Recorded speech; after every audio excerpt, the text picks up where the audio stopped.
د بینظیر د روپو کم نوې قسط چې دی هغه به تاسو ته په ډیجیټل والٹ اکاؤنٹ کې ملاویږي، خو ځینې کسان وایي چې د هغې لپاره به ساده سیټ لګي که ټچ والا به لګي. ځکه دغه اکاؤنٹ چې موږ کولاو کوو نو موږ ته به دا روپۍ په کومه طریقه باندې ملاویږي. د دې نه مخکې موږ په څو ویډیوګانو کې د هغې طریقه تاسو ته ښووله چې دا په دغې طریقه باندې کولاویږي. ځینې وایي چې موږ ځان له پخپله کولاو کړو. په دې ویډیو کې له مکمل معلومات در کوم. دا ویډیو معلوماتي او د غریبانو دپاره تاسو ویډیو رالی دا مخکې شیر کوئ چې نورو کسانو ته رسي. بل دا ویډیو چې دی دا تاسو پوره ګورئ، ځکه په یو ویډیو کې موږ خبر هم کړې خو بیا هم تاسو لاندې چې دی د هغې تپوس کوئ نو د هغې موږ جواب چې دی دا نه ورکوو چې ویډیو تاسو پوره وګورئ تاسو ته به صحیح معلومات چې دي دا به در ورسي. خو ځینې کسان پکې قسمه قسم خبرې چې دی د هغې تپوس کوي. اوس موږ به د اکاونټ باندې چې دی څو ویډیوګانې جوړې کړې، خو ځینې کسان وایي چې د دې لپاره به ټچ والا موبایل لګي که ساده موبایل به لګي. او د دې نه مخکې تاسو ته موږ په څو ویډیوګانو کې د دې خبره چې دا هغه کړې هم ده.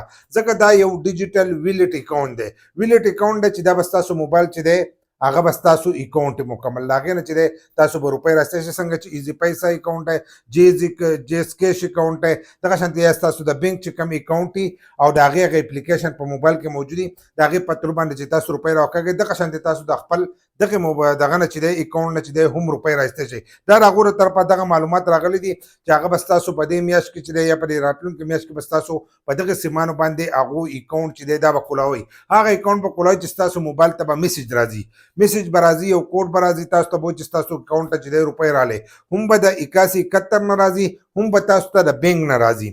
د بینک نه به هم تاسو ته راځي. لکه اوس کم یو بینک والی نو د هغه بینک د طرفه هم تاسو ته میسج راځي ستاسو اکاؤنٹ ته روپۍ راغلي. د هغو له طرفه خو به راځي ستاسو اکاؤنٹ ته روپۍ چې دي دا جمع شوې.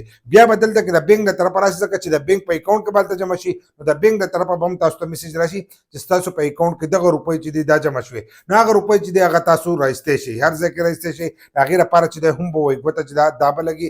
دغه شانتې د دغه اکاؤنٹ نه چې دی دا تاسو غړولی هم شئ. د دغې نه تاسو د بجلۍ بیل هم جمع کولی شئ. که تاسو بل اکاؤنٹ ته اړوئ نو بل اکاؤنٹ ته چې دی دا تاسو هم اړولی شئ. لکه څنګه چې ستاسو ایزي پیسه اکاؤنٹ وي، که کوم ځای کې ایزي پیسه چلیږي هلته کې به ایزي پیسه وي، که کوم ځای کې الپلا پی چلیږي هلته به الپلا پی.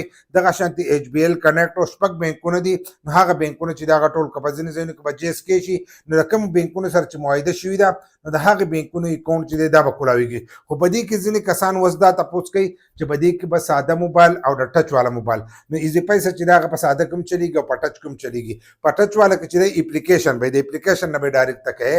او اوس ایزي پیسه ده نو د هغې چې دی سٹار 786 هیچ چې دا ته میلاو کې نو د هغې هغه اپشنونو ته لاړ شي، د هغه ځای نه ته هم روپۍ چې دی دا لیږلی شي. نو بیا د هر یو بینک والا خپل جدا جدا کوډ دی، د هغې کوډ په ترو باندې چې دی دا تاسو استعمالولی شئ. خو چې کله دغه اکاؤنټونه کولاو شي او کله بیا ستاسو د علاقې د بینک پته ولګي نو زه به سره کوډونه شیر کړم. په هغه طریقه باندې بیا تاسو خپل روپۍ چې دی دا کتای شي. نو په دوانو کېږي، په ساده موبایل هم کېږي، په ټچ والا هم کېږي. په ساده باندې چې دی په هغې باندې به بټنه کوډ به میلاوئ، په کوډ باندې به تاسو د هغه ځای نه تاسو روپۍ چې دی دا دغه کولی هم شئ، بل کس ته هم لیږلی شئ، ایزي لوډ هم کولی شئ.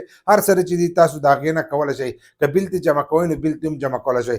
او ایزي پیسه ایپ چې دی د هغې په تر باندې تاسو هم دغه چل کولی شئ. نو بیا د هر یو بینک چې دی جدا جدا اپلیکیشن دی، په جدا جدا طریقه باندې دغه طریقې دي. خو په دواړو موبایلو کې چې دی دا تاسو استعمالولی شئ او دا به د هغو له طرفه کولاویږي. تاسو به نه کولاوئ ځکه بار بار ځینې کسان تپوس کوي چې موږ ځان له کولاو کوو نو دا به تاسو نه کولاوئ، دا به د هغو له طرفه چې دی دا به کولاویږي. او چې نوي معلومات پکې رالو هغه به موږ ستاسو سره بیا شیر کوو.